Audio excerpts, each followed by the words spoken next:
양자택일 오늘 마지막입니다. 싸울 것인가 숨을 것인가 제목 말씀드립니다. 자, 어떤 부부가 부부싸움을 세게 했습니다. 그럼 부부싸움을 세게 하고 나면 그 다음에 하는 게 있죠. 말 안 하는 거. 그러니까 두 부부가 말을 안 하기 시작했습니다. 한참 말을 안 하는데 남편이 그 다음날 아침에 일찍 출근해야 될 일이 있었습니다. 그래서 아내에게 쪽지를 하나 줍니다. 그 쪽지에는 이런 내용이 있었습니다. 여보, 나 내일 6시에 깨워줘. 아내가 그 쪽지를 보았습니다. 고개를 끄덕였습니다. 그 다음날 아침에 남편이 일어나니 7시가 넘었습니다. 아내는 이미 깨 있었습니다. 아내는 일어났는데 자기를 깨우지 않았다고 생각을 하는 것입니다. 화가 엄청났습니다. 아내를 째려 보았습니다. 아내가 베개 밑을 보라고 손짓을 합니다. 베개 밑에 쪽지가 있습니다. 뭐라고 쓰였을까요? 여보, 6시에요. 빨리 일어나세요. 준 대로 받은 것입니다. 그 극작가이자 철학자인 그 괴테가 이런 말 했습니다. 때로는 남편과 아내가 말다툼을 하는 것이 필요하다. 그렇게 할 때 서로를 더 잘 알게 된다. 제가 이제 결혼식 주례하기 전에 부부들에게 종료하는 이야기가 싸우십시오. 싸워야 됩니다. 싸우지 않으면 서로 모릅니다. 그런데 잘 싸워야 됩니다. 그런 이야기를 합니다. 서로 다른 배경에서 이제 서로 만나서 가정을 이루면 사실은 잘 모릅니다. 그런데 알게 되는 중요한 방법 중에 하나가 싸우는 것입니다. 그래서 우리는 안 싸우고 삽니다 라는 말보다는 우리는 종종 싸웁니다, 이 말이 더 낫다는 것입니다. 싸우면서 서로 이제 알아가는 것입니다. 자, 그런데 싸우기는 싸우되 허구한 날 싸우면 안 됩니다. 맨날 싸우면 위험합니다. 종종 싸워야 됩니다.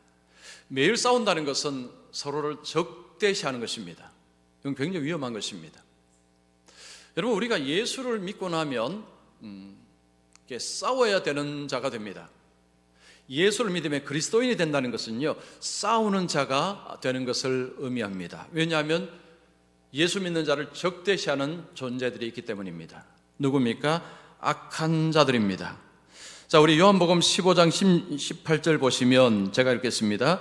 세상이 너희를 미워하면 너희보다 먼저 나를 미워한 줄을 알라. 예수님께서 너희는 그리스도인입니다. 제자들이죠. 세상이 너희를 미워하면, 이 표현은 세상이 너희를 미워할 것이다 라는 말씀입니다. 세상이 뭘까요? 우리 눈에 보이는 이런 세상이 아닙니다. 이 세상은 악한 자, 사탄과 그가 통치하는 세상, 좀 더 좁히면 악한 자, 그의 아류들, 이게 바로 세상입니다. 악한 자 사탄과 그의 수하들은 예수 믿는 자들을 미워합니다. 그래서 싸움을 겁니다. 그리스도인이 된다는 것은 이 싸움을 하든지 아니면 숨든지 둘 중에 하나입니다. 다른 것은 없습니다. 왜냐? 적대시하는 자는 싸움을 걸기 때문에 싸우든지 아니면 숨어버리든지, 여러분 결국에 둘 중에 하나를 선택을 해야 합니다. 숨으면 어떻게 될까요? 숨으면 집니다. 싸우면 어떻게 될까요? 싸우면 이깁니다. 이것이 성경이 우리에게 말씀하는 것입니다. 자, 오늘 본문에서 엘리야는 숨지 않고 싸웠습니다. 자기를 적대시하는 자들과 싸웠습니다. 그리고 승리했습니다. 자, 여기서 우리는 하나님께서 우리에게 주시는 메시지를 들어야 됩니다. 엘리야가 어떻게 승리했나는 것입니다. 자, 우리는 우리를 적대시하는 사람과 싸워야 되는데 어떻게 승리할 수 있는가? 이것을 우리에게 말씀합니다. 자, 첫 번째입니다. 그리스도인이 매일 싸워야 하는 대상은 우리 속에 있는 죄다. 죄. 자, 우리는 날마다 죄와 싸워야 됩니다. 아합의 신하 오바다는 엘리야를 만났습니다. 엘리야가 오바다에게 얘기했죠. 너희 왕에게 가서, 너 주인에게 가서 내가 여기 있다고 전하라고 했습니다. 오바다는 엘리야의 말에 순종해서 왕 아합에게 가서 엘리야가 있는 곳을 알려주었습니다. 아합이 엘리야에게 갑니다. 엘리야를 만나자마자 비난을 합니다. 17절 하반절 보십시오. 이스라엘을 괴롭게 하는 자여 너냐. 아합이 엘리야를 보자마자 맹비난을 합니다. 너 때문에 이스라엘이 지금 너무너무 괴롭다. 너가 원흉이다. 이런 이야기를 하는 것입니다. 지금 아합의 말은 이런 식입니다. 너가 바알을 대적함으로 바알이 진노하여서 지금 이 땅에 가뭄이 생겼다. 이런 해석입니다. 여러분, 인생은요, 해석 잘해야 됩니다. 하나님께서 엘리야를 아합에게 보내어서 비가 오지 않을 것이다. 그리고 이번에는 비가 올 것이다. 이런 하나님의 메시지를 전하로 보냈습니다. 그것을 통해서 하나님께서 아합에게 메시지를 준 거죠. 바알이 비를 내리는 것이 아니라 하나님만이 비를 내리시게 하신다라는 것을 깨닫도록 하기 위해서 엘리야를 보냈는데, 그런데 아합은 엉뚱하게 해석을 합니다. 너가 바알을 자극해서 바알이 진노해서 지금 비가 안 온다고 기막히게 해석을 한 것입니다. 여러분, 똑같은 상황을 봐도요, 해석은 완전히 달라질 수 있습니다. 우리가 예수를 잘 믿기 위해서는 해석 잘 해야 됩니다. 엘리야는 반박을 합니다. 18절에 보면 지금 이 가뭄이 오는 이유는 나 때문이 아니라 당신과 당신의 아버지 때문이다 이야기합니다.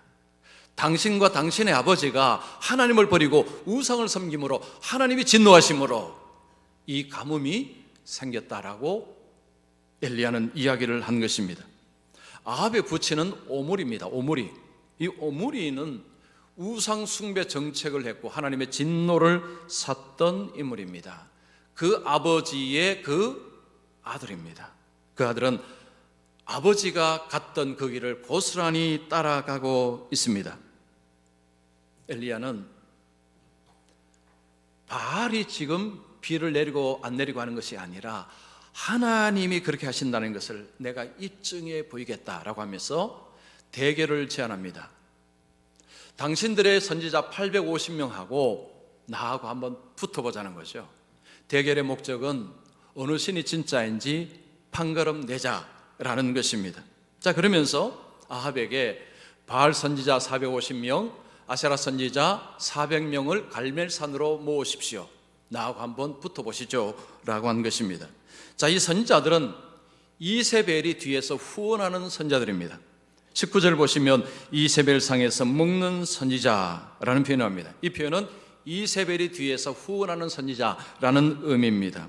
엘리야는 홀혈 이제 단신으로 850명하고 붙겠다고 소리를 쳤습니다.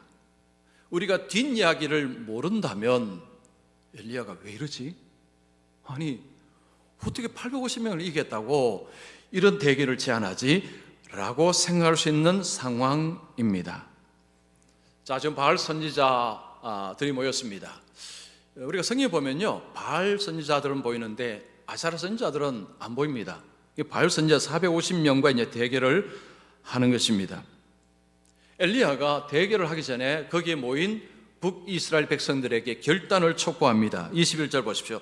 엘리야가 모든 백성에게 가까이 나아가 이르되 너희가 어느 때까지 둘 사이에서 머뭇머뭇하려느냐? 여호와가 만일 하나님이면 그를 따르고 바알이 만일 하나님이면 그를 따를지니라. 엘리야는 백성들에게 지금 뭐라고 이야기합니까? 바알이 진짜인지 하나님이 진짜인지 결단하라는 거죠. 바알이 참신인지 이스라엘의 하나님이 참신인지 빨리 결단을 내리라라고 하는 것입니다. 지금 그들은 혼합신앙을 가지고 있습니다. 지금 이게 종교가 섞여버렸다는 거죠. 이걸 혼합신앙이라 부릅니다. 북이스라엘은 지금 양다리 전략입니다. 양다리. 하나님과 바알, 여기 둘 다 다리를 다 뻗쳤다는 거죠. 이런 신앙을 가지고 있습니다. 그래서 그들은 엘리야의 결단 촉구에 답을 못합니다. 백성이 말 한마디도 대답하지 아니하는지라. 무슨 의미일까요? 하나님이 참신인지 바알이 참신인지 모르겠다는 것입니다. 그들도 지금 아리까리하다는 거죠. 엘리야 바알 선지자가 이제 대기를 합니다. 어떻게 합니까? 송아지 한 마리를 잡습니다. 조각조각을 냅니다. 나무를 펼쳐놓고 그 위에 송아지 조각 낸 것을 얹습니다. 이게 이제 제물이 되는 거죠. 자, 그렇게 합니다. 그렇게 하고는 각자의 신을 부릅니다. 각자의 신을 불러서 그 제물에 불이 붙으면 그 신이 진짜다라는 대결을 하는 것입니다. 그 당시에 이 바알은 이 비를 내리게 하는 농경 신이기도 하지만 태양과 불을 주관하는 신으로도 알려졌다고 합니다. 그래서 이 제안을 들었을 때 백성들이 흔쾌히 동의를 했습니다. 백성이 다 대답하되 그 말이 옳도도 아니라 그들도 자신이 있었다는 거죠. 한번 해보자는 것입니다. 이 바알 선지자 그리고 이스라엘 백성들은 좀 큰 소리 칩니다. 이 싸움은 우리가 이겼다라고 생각을 하는 것입니다. 엘리야가 그들에게 너희들 먼저 하라고 제안을 합니다. 수가 많으니 먼저 하라고 제안을 한 것 같습니다. 바알 선지자들이 그들의 신을 열심히 부릅니다. 26절 중반절 보시면 바알이여 우리에게 응답하소서. 이른 아침부터 정오까지 계속해서 바알을 찾습니다. 그런데 묵묵부담입니다. 5시간, 6시간 동안 바알을 열심히 찾았지만 바알은 아무런 응답을 하지 않았습니다. 그 다음에 그들이 하는 것은 광란의 춤을 추는 것입니다. 광란의 춤을 추다가 안 되니까 그 다음에 뭐 합니까? 자기 몸을 상하게 합니다. 28절 보시면 이에 그들이 큰 소리로 부르고 그들의 규례를 따라 피가 흐르기까지 칼과 창으로 그들의 몸을 상하게 하더라. 좀 그들은 아무리 불러도 바알이 대답을 안 하니까 자기들의 몸을 칼과 창으로 피를 내면서 그렇게 지금 신을 찾고 있었습니다. 몇 시까지요? 오후 3시까지. 저녁 소제 드릴 때는 오후 3시를 의미합니다. 아침부터 오후 3시까지 계속해서 바알을 찾았는데 바알은 아무런 대답을 하지 않았습니다. 엘리야는 지금 450명과 한판 대결을 벌이고 있습니다. 이 싸움을 영적 전쟁이라 부릅니다. 구약은 전쟁 이야기 많습니다. 그러나 신약에 오면 이런 전쟁 이야기는 별로 나타나지 않습니다. 신약에는 전쟁이 없습니까? 아닙니다. 있습니다. 전쟁의 양상이 바뀌었습니다. 신약에서는 어떤 전쟁을 이야기합니까? 어둠에 속한 자들, 악한 영들과 싸움이라고 이야기합니다. 자, 우리 에베소서 6장 12절 말씀 같이 읽습니다. 시작.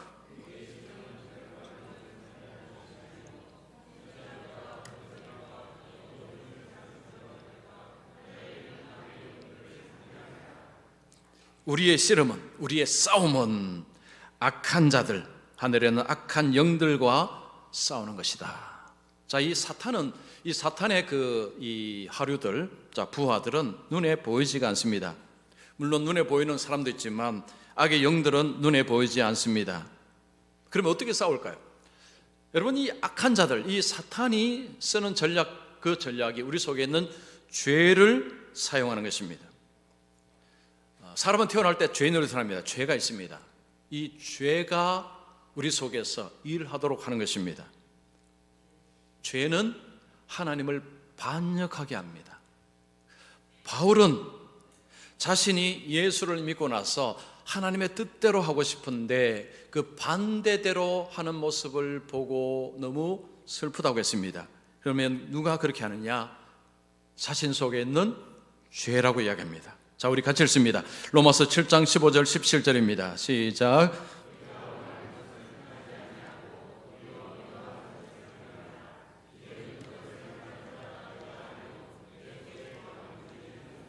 바울은 놀라운 이야기를 합니다. 자, 바울 같은 인물도 예수 믿고 나서 하나님의 뜻대로 그렇게 살려고 하지만 그 반대되는 행동을 할 때가 있다는 것입니다. 그러면서 왜 이런 일이 벌어지는가 하니 내 속에 있는 죄가 그 원흉이라고 이야기합니다.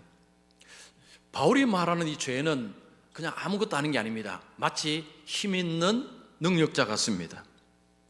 우리 속에 있는 죄는 눈에 보이지 않는 그냥 아무것도 아닌 것이 아니라 우리를 끌고 가는, 하나님의 반대 방향으로 끌고 가는, 하나님을 반역하게 만드는 주범이 우리 속에 죄라는 것입니다. 예수 믿고 나면 우리의 마음속에 하나님 뜻대로 살고자 하는 마음이 있습니다. 그러나 반대되는 행동을 하기도 합니다. 그 원인이 우리 속에 있는 죄라고 이야기합니다. 지킬 박사와 하이드라는 소설, 이 유명한 소설은 인간은 두 본성을 가지고 있다, 그 이야기하는 거죠. 악한 본성하고 착한 본성, 두 가지가 동시에 있다고 이야기하는 소설이 지킬 박사와 하이드입니다. 지킬 박사는 참 좋은 사람입니다.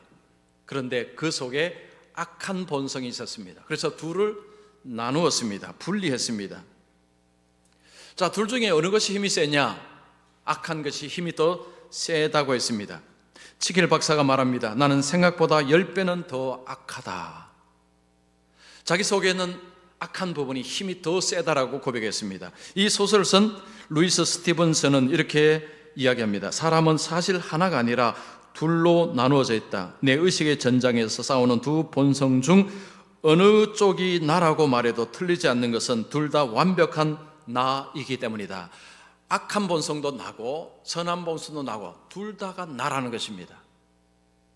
지금 바울이 로마서에서 말씀하는 것처럼 이 지킬 박사와 하이드가 사람의 두 가지를 그렇게 소설로 녹여냈습니다. 우리가 예수를 믿고 나면 죄를 안 짓느냐? 아닙니다. 죄를 짓고 살아갑니다. 근데 성경은 예수를 믿는 자에게는 정죄가 없다고 이야기합니다. 하나님은 정죄하지 않는다고 이야기합니다. 그러나 우리는 현실에서 죄를 짓고 살아갑니다. 그래서 성경은 예수 믿는 자는 죄와 싸우게 된다고 이야기합니다. 왜 그럴까요? 죄의식을 갖기 때문입니다. 예수를 믿기 전에는 죄를 지어도 죄라고 여기지 않습니다. 그러나 예수를 믿고 나면 죄라는 의식이 생깁니다. 그리고 이 죄가 나를 망친다는 것을 깨닫게 됩니다. 그때부터 죄와 싸우게 된다는 것입니다. 히브리서 12장에 이런 말씀이 있습니다. 너희가 죄와 싸우되. 예수 믿으면 그때부터 죄와 싸우는 자가 된다는 거죠. 만약 이 죄와 싸움을 회피하면 숨는 자가 된다는 것입니다. 그러면 예수 믿는 자는 어느 쪽을 선택을 해야 되느냐? 싸워야 된다는 거죠. 자, 그러면 여기서 질문이 있습니다. 싸우면 이길 수 있느냐? 여러분, 내가 죄와 싸우면 이길 수 있느냐? 이 대답을 잘 하셔야 됩니다. 자, 두 번째입니다. 영적 전쟁에서 승리하기 위하여 예수님께 도움을 구하라. 엘리야와 바알 선지자들이 지금 싸웁니다. 바알 선지자들은 아무리 불러도 오후 3시까지 불러도 바알은 묵묵부담입니다. 엘리야가 났습니다.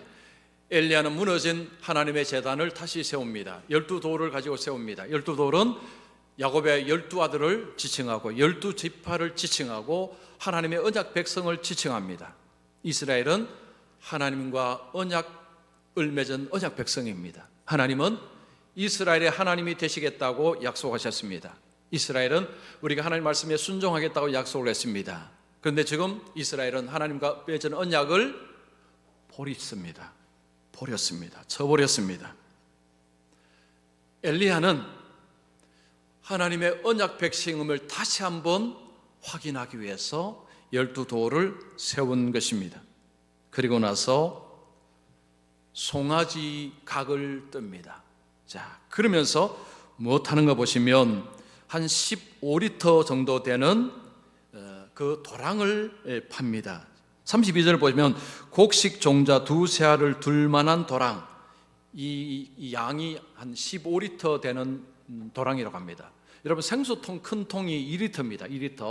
2리터를 7번 붓고 반 더 부은 것입니다. 그 정도 양의 도랑을 파고는, 그리고는 거기다가 이제 나무를 얹고 송아지 조각을 떠서 그 나무 위에 얹습니다. 바알 선지자는 여기까지죠. 엘리야는 뭔가를 더 합니다. 뭐 합니까? 33절 중반절 보시면 통넷에 물을 채워다가 번제물과 나무 위에 부으라. 물을 가져다가 그 지금 고기와 나무 거기다가 부으라고 이야기합니다. 몇 번 붓습니까? 3번을 부으라고 이야기합니다. 그러자 물이 도랑에 가득 찼습니다. 여러분께서 거기에서 이제 북이스라엘 백성으로 그 광경을 보고 있다고 생각을 한번 해보십시오. 여러분이 그 자리에 있다고 생각해 보십시오. 엘리야가 이렇게 할 때 여러분 무슨 생각 드시겠습니까? 엘리야 왜 저러지? 저 사람 정신 나갔나? 어쩌자고 저기다 물을 부어? 그것도 3번씩이나? 왜 저러지? 아마 그런 생각을 다 할 것입니다. 지금 엘리야의 모습을 이해할 사람이 과연 누가 있겠습니까?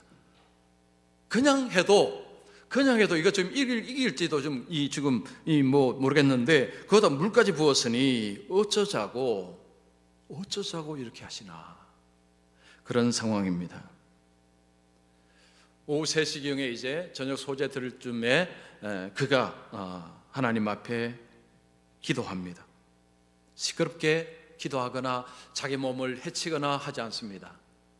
기도의 내용도 굉장히 심플합니다. 여러분 37절 보시면 여호와여 내게 응답하옵소서, 내게 응답하옵소서. 이 백성에게 주 여호와는 하나님이신 것과 주는 그들의 마음을 되돌이키심을 알게 하옵소서. 엘리야 기도는 겁니다. 이스라엘 하나님만이 참신이심을 보여주시옵소서. 그리고 하나님은 그들의 마음을 되돌이키시는 분이심을 그들이 알게 하여 주옵소서. 중언부언한 것도 아닙니다. 아주 간단하죠. 하늘에서 불이 떨어졌습니다.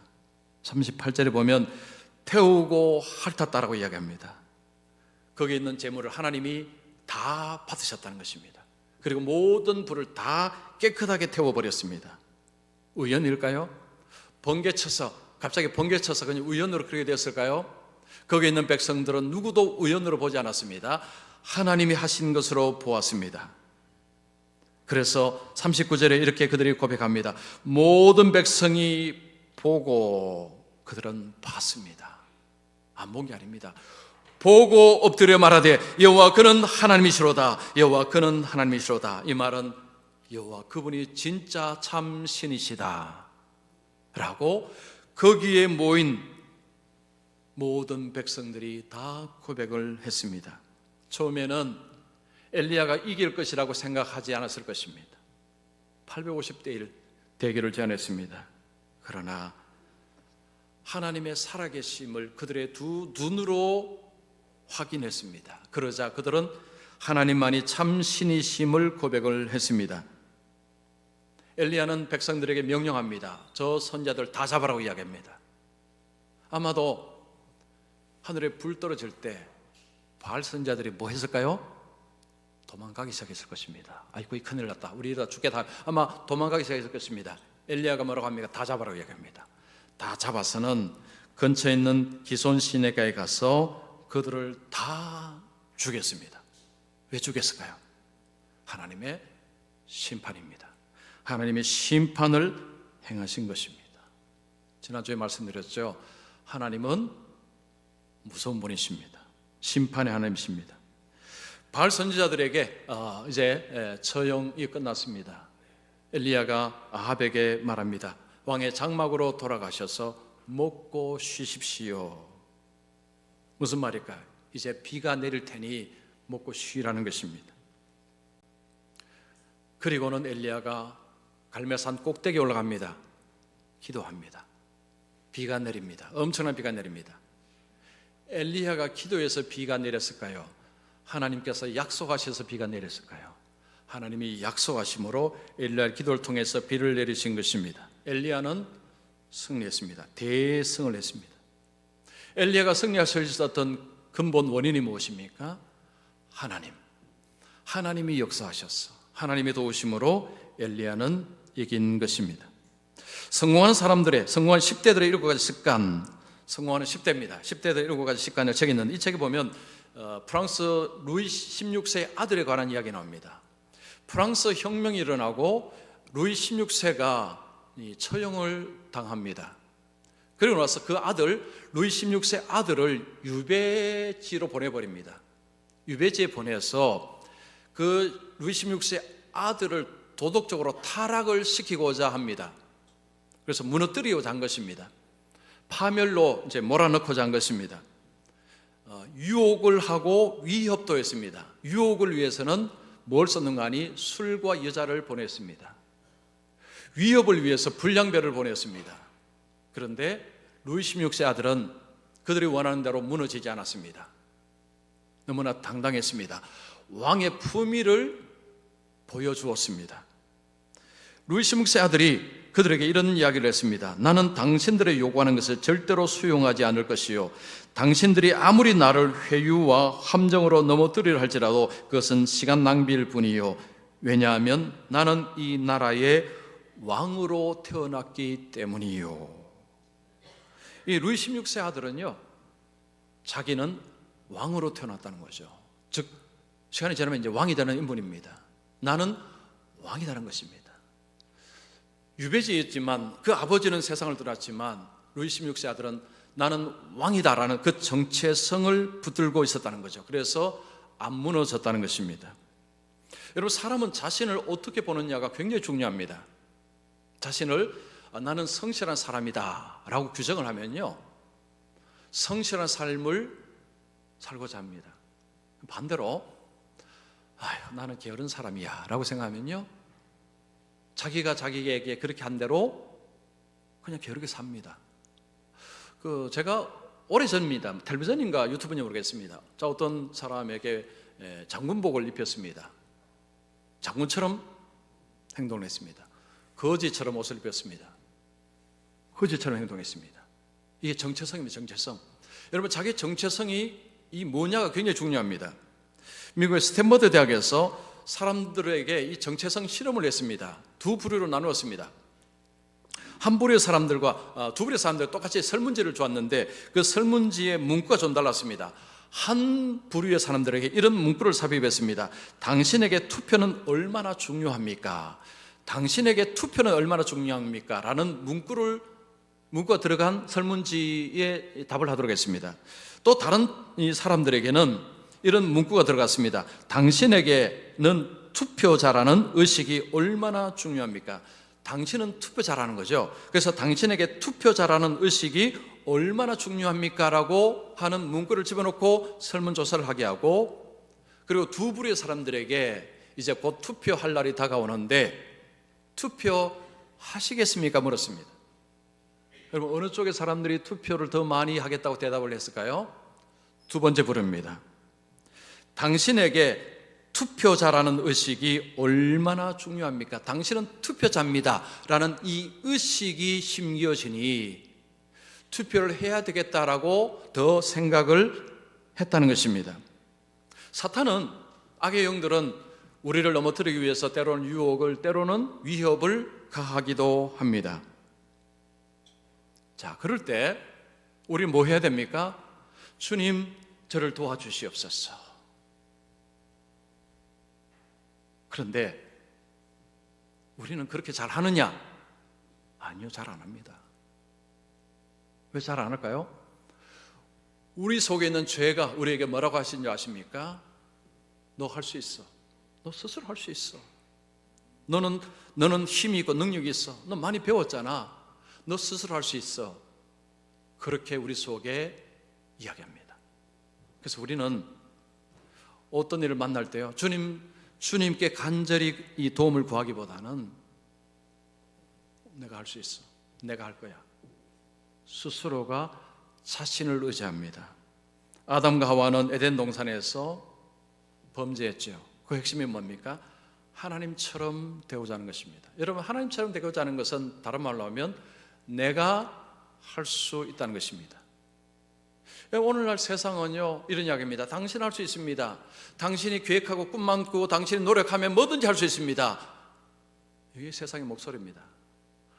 제가 책을 좀 많이 읽다 보니까 그런 목소리가 얼마나 많은지 모릅니다. 특별히 자기계발서, 거기는 그런 소리로 도배되어 있습니다. 당신은 할 수 있습니다. 당신은 꿈만 꾸면, 당신이 노력하면, 당신이 애쓰면, 당신이 힘쓰면 다 할 수 있습니다. 이런 메시지를 꾸준하게 끝까지 주고 있습니다. 과연 그렇습니까? 그 말이 참입니까? 여러분, 진리입니까? 아니요, 그렇지 않습니다. 우리는 그런 존재가 아닙니다.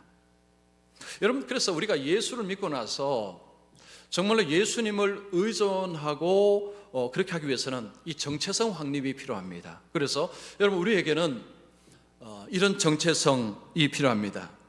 뭐냐 하면 예수님 덕분에 승리한 사람, 예수님 덕분에 승리한 나, 예수님 덕분에 승리한 자. 자, 한번 따라해 보시기 바랍니다. 예수님 덕분에 승리한 사람. 좀 더 크게요. 예수님 덕분에 승리한 나. 한 번 더 합니다. 예수님 덕분에 승리한 자. 예. 이거요, 제가 그냥 하는 이야기 아닙니다. 자, 우리 고린도후서 2장 14절 말씀 크게 읽습니다. 시작.